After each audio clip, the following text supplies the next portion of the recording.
Jackie and welcome back to my channel for this Selena Gomez tutorial inspired by this behind the scenes shot on set of Ice Cream. I love the vintage vibes and like the half getting ready vibes. So I hope you guys enjoy this tutorial. And of course I picked up some Rare Beauty products, so I'll be giving a review along the way on my favorites from there and then just how to get the look in general. And if you're new to my channel, I post pop culture tutorials every week, and the transformation aspect is totally for fun with like the wig and the contacts, and I'm just trying to bring you guys new makeup and hair tips and tricks in a new way to encourage you to switch up your style with confidence. So if you try this look out, be sure to tag me on Instagram. I love to feature you in my videos. And yeah, subscribe, ring the little bell notification, and tag me and you could be featured in next week's video. Anyways, let's get started with this makeup look. Why I decided to pick up my skin before filming, couldn't tell ya, but let's see how this Liquid Touch Weightless Foundation evens out my skin tone. I did skip the primer because I have some self-tanning moisturizer already on, has a bit of weight to it, so I didn't want to apply another product on top, but make sure you're moisturized or use the primer. And using this applicator, I'm creating a couple dots, and this is so lightweight, and when you're applying it to the skin, it really does just melt, creates a second skin-like appearance.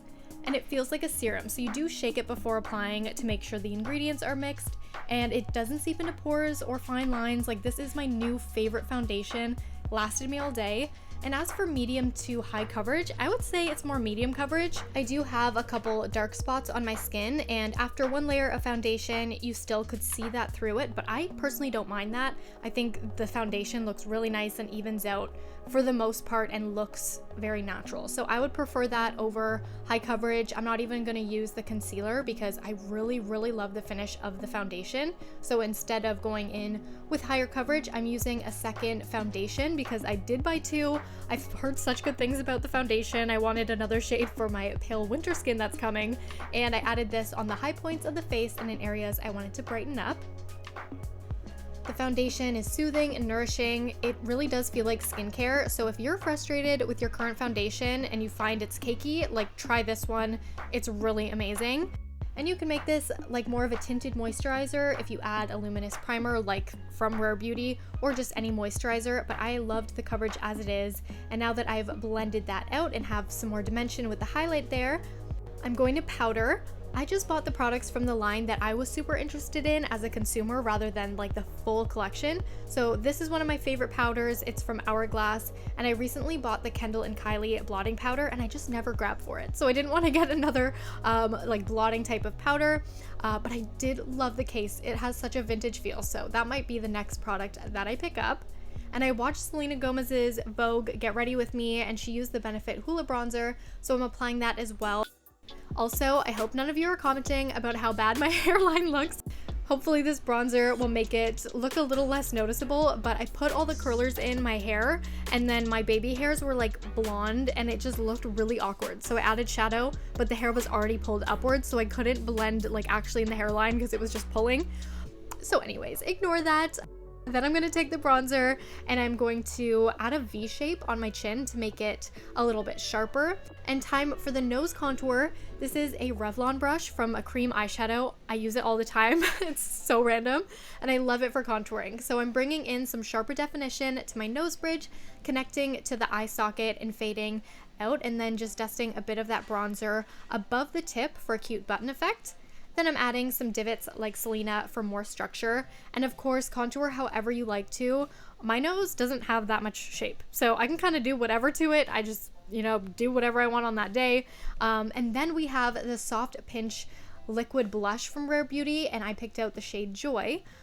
I really wanted this one. It's so pigmented. I love the packaging, and the little ball on top apparently is to help people with arthritis, so I thought that was a really lovely touch from Selena, and it is really easy to open, which is just great for everyone.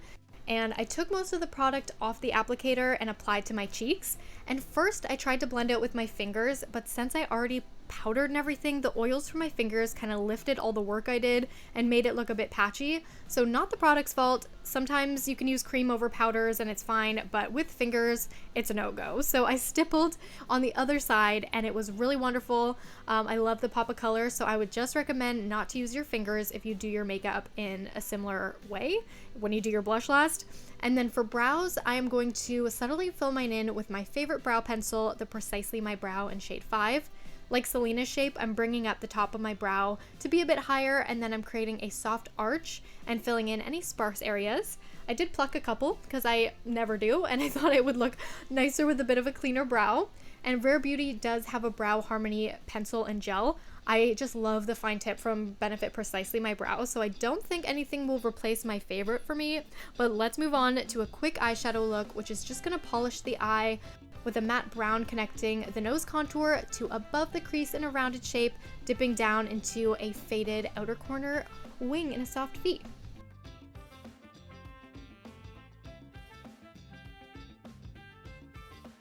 Use a matte shadow to create a highlight on the brow bone, and I'm cleaning up the nose contour with that lighter shade by bringing it in a rounded shape to just showcase the eyelid shape more. And then I took a champagne gold shimmery shade and popped it right on my lid.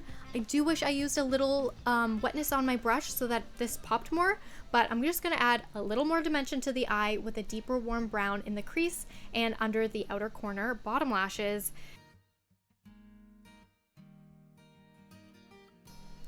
And oh my god, the Rare Beauty Perfect Strokes Matte Liquid Liner is my new favorite liquid liner, and the one I've pretty much used for years in like every video is the MAC Brush Stroke Liner. So for me to have a new favorite is amazing. I never really like new liners, and it has a great grip. So if you have shaky hands, it makes it easier to hold, and it's a gorgeous matte rich black shade. You can use one stroke and you don't get that skipping over the skin that sometimes happens when a product applicator like doesn't have enough give to work with your skin. So I love it.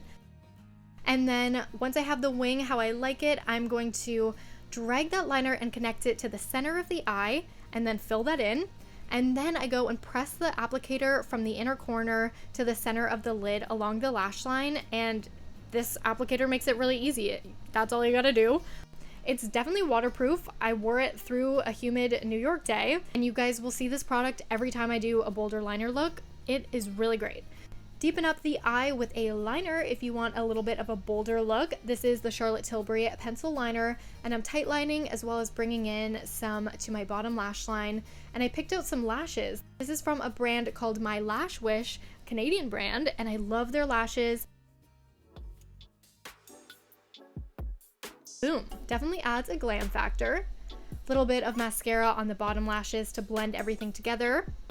And Starbucks break. This reminded me so much of her iconic picture with the Starbucks that I recreated back in the day. I love that they kind of remade this behind the scenes with the ice cream.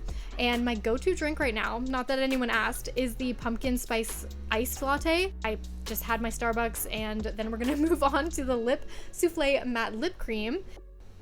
I wanted to give this product a chance without using a lip liner, just to make sure that the color wasn't like changed. So I'm skipping liner, and I'm gonna see how this product looks when I overline my top lip a bit, which is generally what I like to do to balance out my lip shape. I love the applicator. It's super soft, and there are so many gorgeous shades. I will be picking up more, but this one is Fearless, and it's kind of 90s. It gives that like melted in color with nourishing hydration, and it reminds me of some of my other favorites like the Lip Blush Kit texture from Kylie Cosmetics. And then I tried out the lip balm, which honestly felt like butter. It's so comfortable. The shade that I liked best is called Thankful and makes the lips look healthy on the go. I hope you can't hear that rap music bumping outside my window. Also, surprise giveaway. I usually have a little code to write in the comments in my down bar, but I decided I wanted to start putting those in the video. So if you're still watching, here is the pop culture passcode for the tutorial to comment down below. Simply put, Ice Cream Chillin' Chillin'. The song definitely reminds me of a Hannah Montana throwback, and I accidentally bought 2 of the gorgeous red lip souffles in the shade Inspire. So comment the pop culture passcode plus your Instagram handle, and I'm going to select a winner. I'll send you a DM and you could win the extra lip souffle. It's stunning. I wish I took more photos with this red shade. And here's a look at the curlers. This headband is just pink and white striped, but I wanted that pop of retro plaid, so I used pencil crayons. I sat there in my pajamas and I colored on this headband to have a similar pop, but I only gave myself 5 minutes to do it because I have perfectionist problems, and I would have sat there and done it for like 3 hours till it looked the exact same, but it's good enough. And if you've tried out these products, I would love to know which ones are your favorite. And side note, I met Selena years ago at a meet and greet with Pantene, and whenever anyone asks me who's the nicest celebrity, I say Selena. She's very warm and engaging.